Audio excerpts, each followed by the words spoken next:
pour cet exercice, je vous conseille de lire vous-même les consignes. 20 plus 30.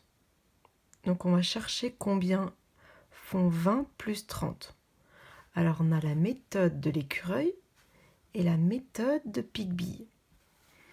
L'écureuil renonce à compter.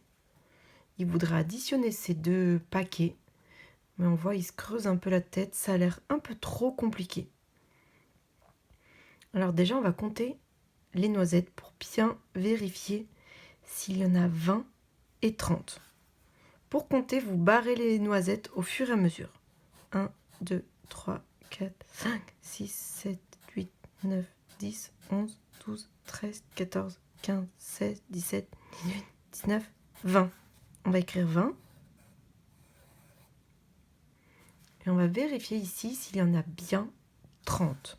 1, 2, 3, 4, 5, 6, 7, 8, 9, 10, 11, 12, 13, 14, 15, 16, 17, 18, 19, 20, 21, 22, 23, 24, 25, 26, 27, 28, 29, 30.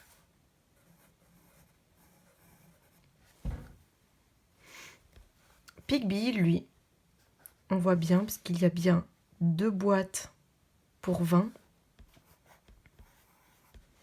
et 3 boîtes pour 30. Donc avec Pigbille, on commence à voir combien peuvent faire 20 plus 30. Alors si on compte le nombre de boîtes où il y a 10 jetons, on en compte 1, 2, 3, 4, 5. On va écrire ici. Il y a 5 boîtes de 10 et 0 jeton. 50. Un peu plus bas, on va faire des additions. Dessine les groupes de 10 et écris la réponse en chiffres. Pour cet exercice, vous pouvez utiliser votre cahier de brouillon pour dessiner les boîtes si vous avez besoin. Sinon, on peut simplement écrire au-dessus des mots le chiffre en chiffres. Par exemple, 20 plus 20, on va écrire 20 plus 20. C'est plus facile. 20 plus 20, ça fait 4 boîtes de 10. Etc. 30 plus 10, 30 plus 10. Donc là, on voit, il y a 3 boîtes et ici une boîte, ça va faire 4 boîtes. Si vous ne savez pas à quoi correspond 30 en chiffres, vous allez voir à la fin, à la page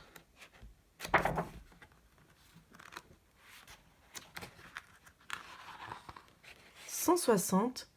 Et ici, vous avez, on l'avait fait en classe, tous les chiffres écrits en lettres.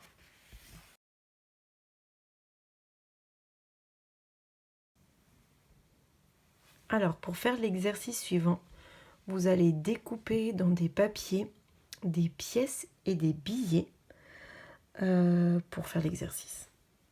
Quand vous avez dessiné des pièces de 1, 2, ensuite des billets de 5, 10, 20 et 50, vous allez les ranger dans l'ordre.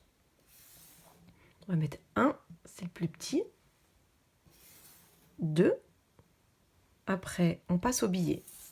5, 10, 20,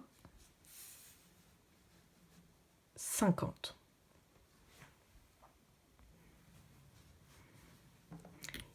Imaginez, vous voulez acheter un objet à, on va dire, 37 euros.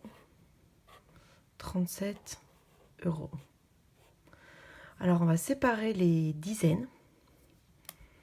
30 plus 7. Alors, comment faire 30 euros avec le moins de billets possible? Le billet de 30 n'existe pas. On a 20. 20 plus 20, ça fait 40. Donc c'est trop grand. On va prendre 20 plus 10. 20 plus 10. Si on regarde le nombre de dizaines, ici on a 2 et 1, ça fait 3. 30. Et maintenant, on voudrait 7. Le billet de 7 n'existe pas. Par contre, on a 5. 5, 6, 7 et une pièce de 2. Et là, ça fait bien 37.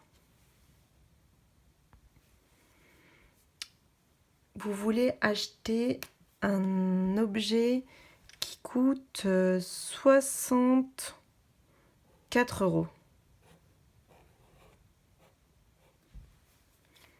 Alors, pour trouver 64 €, on va séparer les dizaines des unités. 64, c'est 60 plus 4.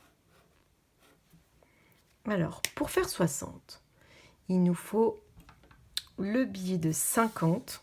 50, c'est pas très loin de 60. Quel est le billet manquant pour arriver à 60? Ça, c'est trop grand. Parce que 50 plus 20, ça fait 70. Donc, trop grand, 60. Maintenant, on veut 4 €. Si je prends le billet de 5, c'est trop grand. Je vais prendre 2. 2 plus combien? 2 plus 2. Et là, j'ai bien 64 €.